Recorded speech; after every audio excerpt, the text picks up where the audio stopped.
के नहाट रे। पर जब जब ये हो जाए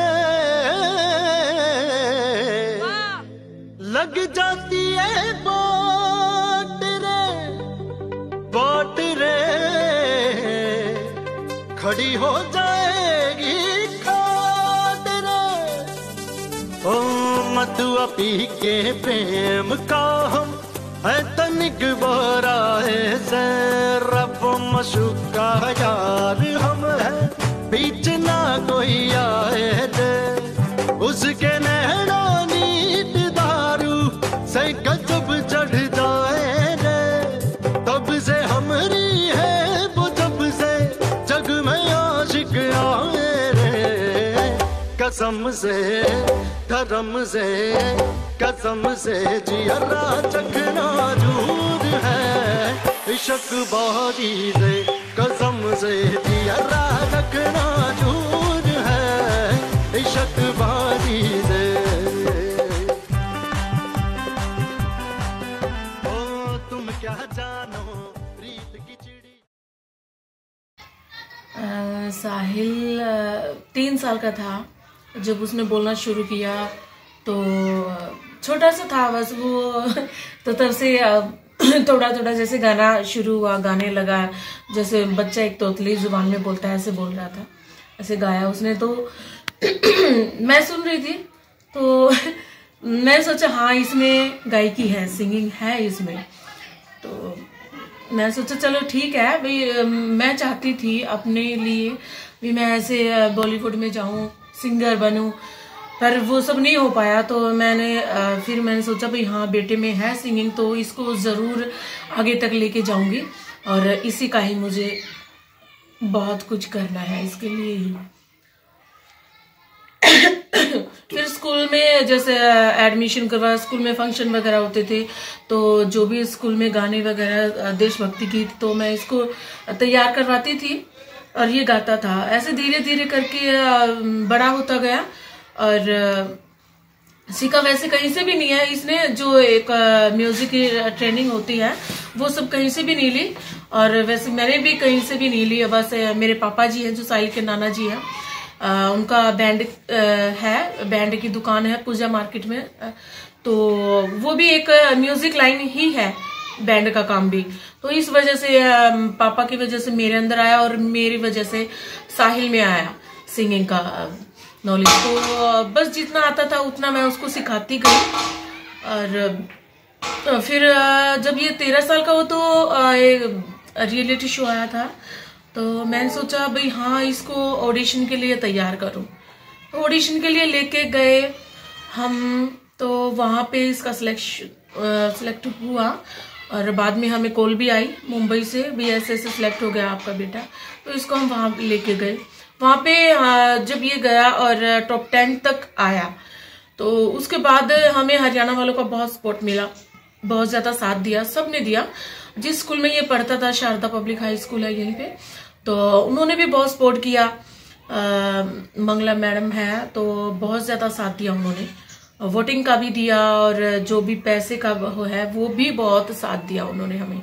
और मेरे गुरुजी हैं निरंजन जी, यहीं पे रहते, हिसार के ही हैं वो, लोक संपर्क विभाग में। उन्होंने भी बहुत साथ दिया मेरे बेटे का, और जितना बन सकता था उतना साथ दिया उन्होंने हमारा।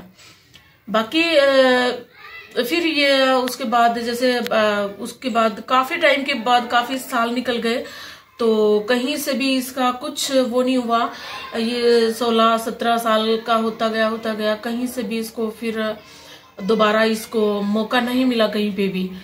तो जब ये 17 साल का हुआ तो एक और शो आया DD1 पे, तब इसने वहां पे ट्राई किया, वहां पे सिलेक्ट हुआ, तो वहां पे सेमीफाइनल तक पहुंच गया था। तो फिर उसके बाद वहीं पे रहने लग गया। हमने सोचा नहीं, जहाँ पे आना ठीक नहीं इसका, तो जितना हो वहां से इसको जितना भी ट्रेनिंग मिले म्यूजिक का, कुछ भी हो, कहीं से भी सीखे, रियाज करे और अपनी मेहनत करे बहुत। तो हमारा इतना तो वो नहीं था भाई हम इसको कुछ रहने का करें, पैसे का इतना वो नहीं था क्योंकि हमारा इतना बड़ा काम नहीं है। और इसके पापा तो आज से 8 साल पहले ही एक्सपायर हो चुके हैं। तो मेरा जैसे भी थोड़ा बहुत काम था जागरण वगैरह का, तो उसमें मैं अपना खर्चा चलाती थी। उसमें से ही बेटे के लिए भी थोड़ा बहुत भेजती थी मैं, वहां पे खर्चा वगैरह जो रेंट पे रहता था वहां पे करते थे हम सब मिलजुल के उसके लिए। तो बाद में फिर ये काफी फिर 2-3 साल के बाद ये फिर एक रियलिटी शो में आया। तो तब से ये इतने रियलिटी शो में आया है और अब तक उसको वो मुकाम नहीं मिला जो इसे मिलना चाहिए। इसीलिए अभी तक ये रियलिटी शो ही कर रहा है, ताकि कभी तो भगवान सुने, कभी तो मुझे कामयाबी मिले। पर अब जो ये इतने बड़े शो में आया है, सोनी चैनल इंडियन आइडल, जो विश्व का, पूरे वर्ल्ड का सबसे बड़ा शो है, तो इससे हमें बहुत बहुत ज्यादा आशाएं हैं, बहुत ज्यादा कोशिश कर रहे हैं हम। अभी टॉप 15 में आया है, बहुत खुशी हुई है, हमें बहुत ज्यादा खुशी हुई है। हम ये चाहते हैं ये आगे तक आए और इसी शो के जरिए, इंडियन आइडल के जरिए इसे बहुत कामयाबी मिले, बहुत ज्यादा। बस ये सोचती हूँ मैं, मेरा बेटा कितना मतलब मेहनत कर रहा है इतने सालों से, एक मतलब बचपन से ये लगा था, और अभी इसकी उम्र 26 साल हो गई है और अभी तक वो कुछ नहीं कर सका, कुछ भी नहीं हुआ। पता नहीं क्या होगा क्या नहीं, बस इस शो के जरिए, इंडियन आइडल के जरिए ही बहुत आशाएं लेके बैठे हैं हम कि कुछ हो, कामयाबी मिले मेरे बच्चे को, और जो उसने सपने सोच रखे हमारे लिए वो सब पूरे करे वो, क्योंकि हम अपने बच्चे को बहुत प्यार करते हैं और वो हमें करता है, हमारे लिए बहुत सोच रखा है उसने। तो देखते हैं क्या होता है आगे। अगर जीतता है तो क्या आशाएं लगा रखी हैं आपने? आशाएं तो क्या है, ये है एक जो मैंने सपना देखा अपने बेटे के लिए वो पूरा होगा, बहुत खुशी होगी, बहुत ज्यादा। बस ये चाहती हूँ बॉलीवुड में अपना सिक्का जमाए, और जैसे सिंगर हैं बड़े बड़े, सोनू निगम जी हैं और मिक्का जी हैं, ये जितने भी हैं, सुखविंदर जी हैं, ऐसे ही मैं चाहती हूँ मेरा बेटा भी ऐसे ही आए, ऐसे ही बॉलीवुड में सिंगिंग करे, गाए फिल्मों में, और बहुत नाम कमाए अपना, यही चाहती हूँ मैं। क्या तंगियां हुई यहाँ तक पहुँचने में? जैसे कि आप बता रहे हैं आर्थिक तंगी भी थी। आर्थिक तंगी तो वो तो अभी तक है, क्योंकि भी मेरा भी कुछ काम नहीं है। पहले में जागरण वगैरह होते थे, पर अभी कुछ नहीं है, मैं खाली बैठी हूँ बिल्कुल। बस जो मम्मी पापा हैं मेरे, बुजुर्ग हैं, उनकी बुढ़ापा पेंशन आती है, उन्हीं से बस खर्चा निकलता है। बेटा है बॉम्बे में, सबको पता है इतना मुश्किल होता है रहना, वहां का रेंट बहुत ज्यादा, और खाना पीना सब कुछ, ये बहुत दिक्कतें हैं। हाँ, अकेला वो अपना काम कर ले वही बहुत है। ये मुझे बहुत ज्यादा खुशी है। बेटा थोड़ा बहुत जो भी करता है अपना शोज वगैरह, तो वो अपना खर्चा खुद चलाता है, अभी अपना कर रहा है, वो खुद का रेंट वगैरह सब कुछ देता है। बहुत खुशी है ये जानकर मुझे, नहीं तो थक हार के वापस भी आ जाते हैं।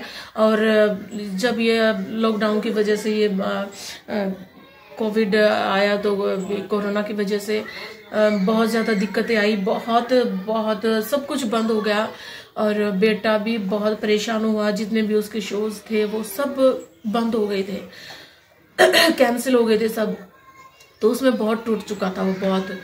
हमें भी बहुत ज्यादा परेशानियां आई भी, क्या होगा। बेटा थक हार के वापस भी आया।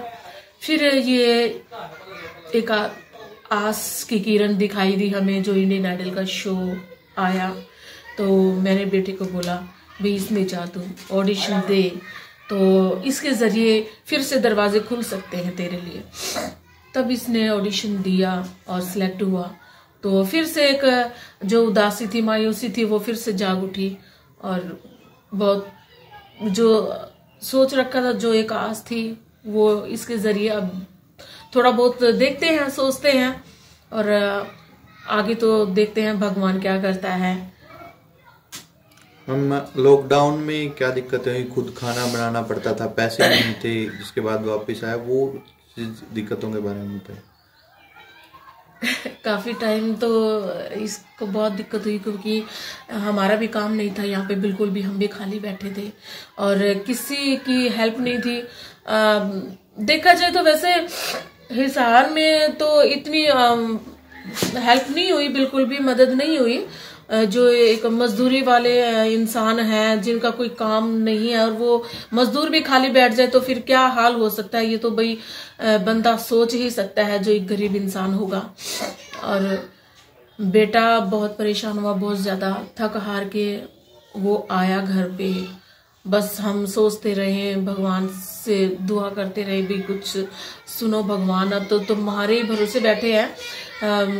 बस वो बोलते हैं ना, भगवान भी किसी को भेजता है, भगवान खुद तो आता नहीं मदद के लिए, तो हमें बस उस भगवान ने हमारे लिए इंडियन आइडल को ही भेजा। लॉकडाउन में मैम ये चीज़ें, एक स्टेटमेंट सामने आई थी, हमने पढ़ा था कहीं पे कि लॉकडाउन में उनके पास किराया भरने तक के पैसे नहीं थे, ये नौबत थी, और खाने के लिए पैसे नहीं थे, जिसके बाद वो घर वापस आ गए। हाँ, क्योंकि जितने थोड़े बहुत शोज वगैरह थे इसके, वो सब कैंसिल हो गए थे, बंद हो गए थे, तो परेशान तो होना ही था।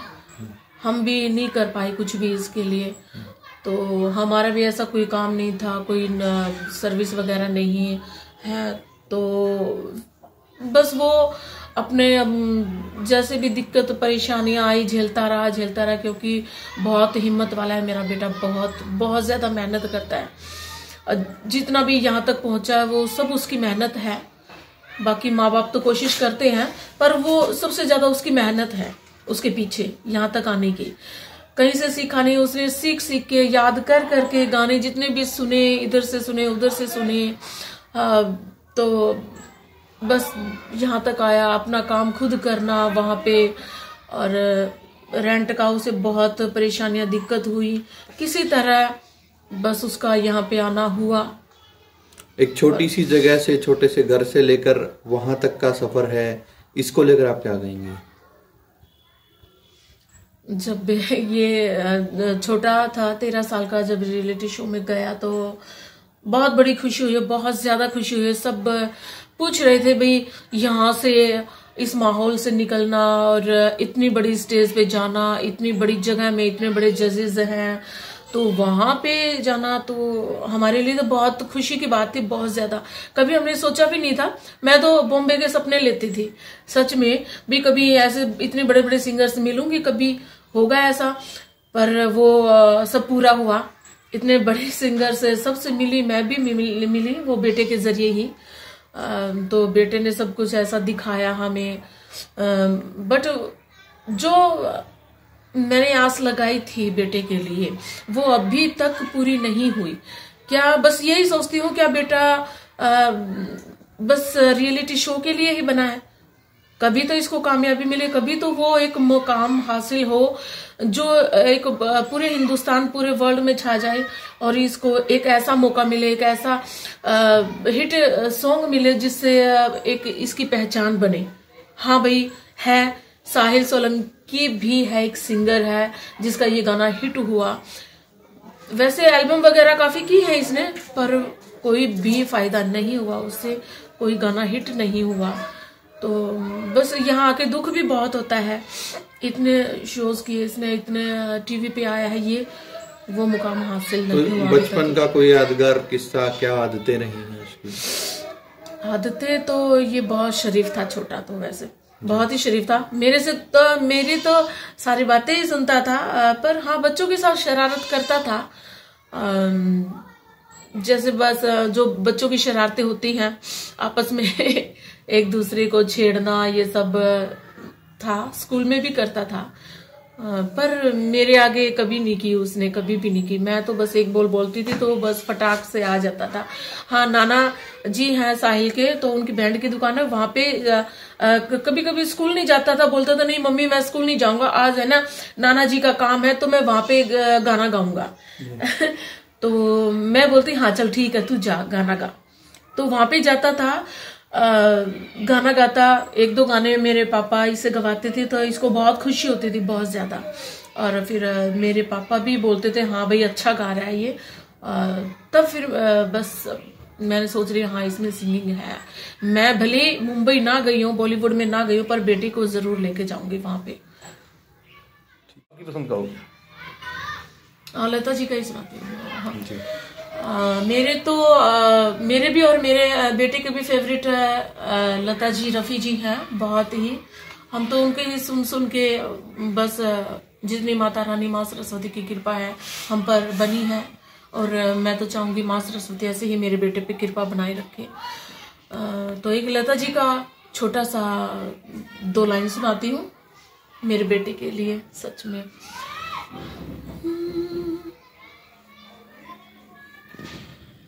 कुछ पाकर खाना है, कुछ खोकर पाना है,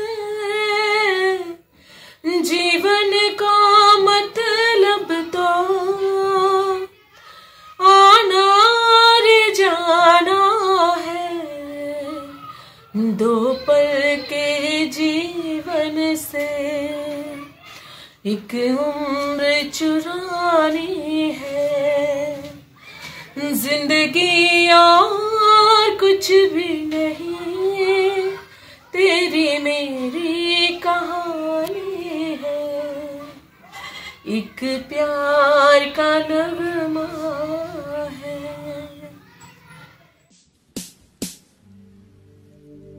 प्रेम ना उपजे खेद में, भैया प्रेम बिके ना हाट रे।